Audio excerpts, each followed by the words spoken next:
Coffee is a major foreign exchange earner for the country. The enhancement of coffee production is part of the government's strategy to revitalize agriculture in line with the realization of Vision 2030.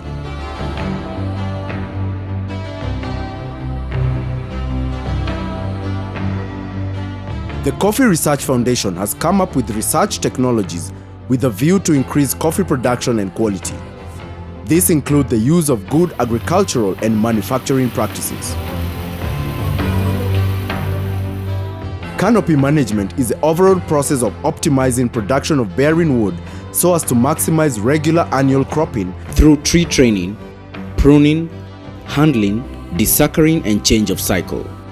Canopy Management is a way where we manipulate the coffee tree so that it may be able to give us good production for the purposes of getting a big and heavy crop of very good quality.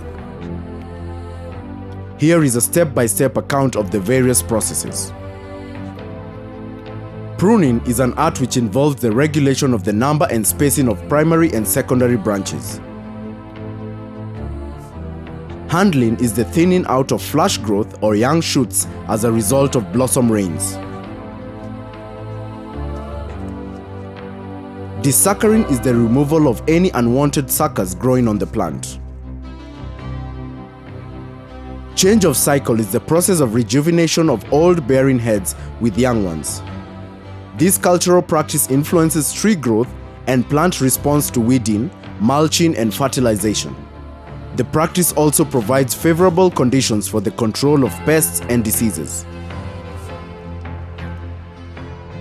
Since canopy management is a key agronomic practice affecting coffee yields and quality, let's take another critical look at some of the aspects of the practice, starting with pruning.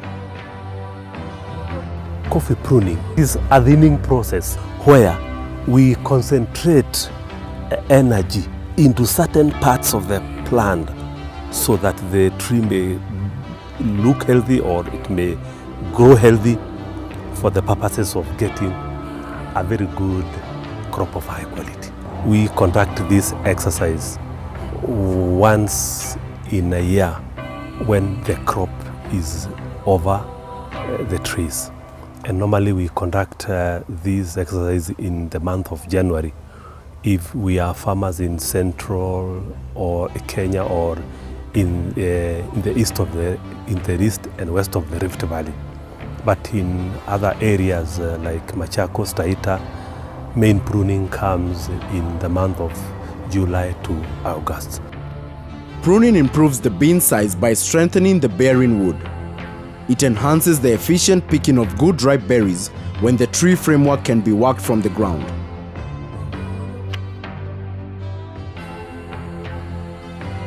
Pruning also assists in disease and insect pest management, maximizes flower initiation by opening the tree to sunlight and air, and also helps in the maintenance of leaf to crop ratio as well as the conservation of water in the plant. There are two types of tree training systems: the multiple tree systems, commonly referred to as the free growth, and the capped tree system. In terms of cost effectiveness, the capped system is disadvantageous since it requires more labor and skilled manpower. Pruning of uncapped system entails a number of processes. After the main harvest in the third year, maintain a bearing height of 5.5 feet for high altitude areas, 5 feet for medium altitude, and 4.5 feet for low altitude areas. Remove all secondaries within 9 inches from the center and all secondaries growing upwards, downwards and inwards from the main stem. In high altitude areas, allow 4 non-cropping secondaries, 1 at each node. For medium and low altitudes, leave 6 secondaries, of which 2 or 3 can be allowed to bear crop if the trees are healthy. Remove the primaries touching the ground. On the other hand, to prune the capped system, cap the tree at a height not exceeding 6 feet. Then cut back the plain primaries growing outwards. Cut off secondaries that have carried 2 crops and replace them with new ones. Leave approximately 6 bearing secondaries per primary and 4 non-bearing ones. Do not allow the branches to exceed 2.5 to 3 feet from the main stem. Cut back the long branches.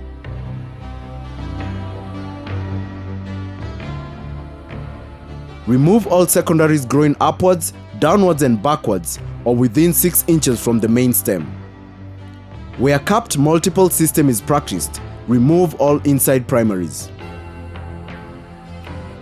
Now, let us examine change of cycle. For free growth, change of cycle should start after 5 cropping years and 18 to 24 months before all the heads are cut off. When coffee stems become old, they are no longer productive. We encourage a change of cycle so that we may bring new suckers or new trees for continuity of the crop. We recommend a change of cycle after your coffee trees have given you 5 to 6 major crops. And so we start thinking of change of cycle when the trees are actually 7 to 8 years of age. And when you have harvested 5 to 6 crops, prepare a change of cycle 2 years before you actually remove the old mother plants. Open the tree stump to sunlight by cutting off the inside primaries, leaving only 1.5 to 2.5 feet from the top. This allows the heads to bend outwards. Allow suckers to grow. The following year, remove all inside primaries and allow secondaries on primary branches to bear a crop. 1 head can be cut off in case there were 3. When suckers are about 45 centimeters or 18 inches tall, cut off some with secateurs, leaving 4 to 5 well-spaced ones. Just before the long rains, select 2 or 3 to develop to new heads and remove the rest. Cut off 1 head annually at an angle of 45 degrees with the slant facing outwards. For proper management of coffee, we recommend 3 heads per stem. And then for Ruru 11, we recommend 1 head unless there will come a time we want to change cycle for Ruru 11. At that time, if the farmer has really tended up his trees well, in fact during the second and the subsequent cycles, we recommend 2 heads per stem if only the farmer has really fed his Ruru 11 well. Otherwise, since it is close spaced and we want good quality coffee, he can revert back to the old, or rather to the original 1 head. To change cycle for the capped system, remove the head on the sunrise side in case there are 3. Allow suckers to grow. Side prune the lower primaries on the sunrise side as suckers grow to give more light. Cut off 1 head annually. On the other hand, clean stamping can also be used. It involves the removal of all heads at the same time, leaving only a breather primary. Canopy regeneration is faster and uniform. It is done in blocks to avoid total loss in production.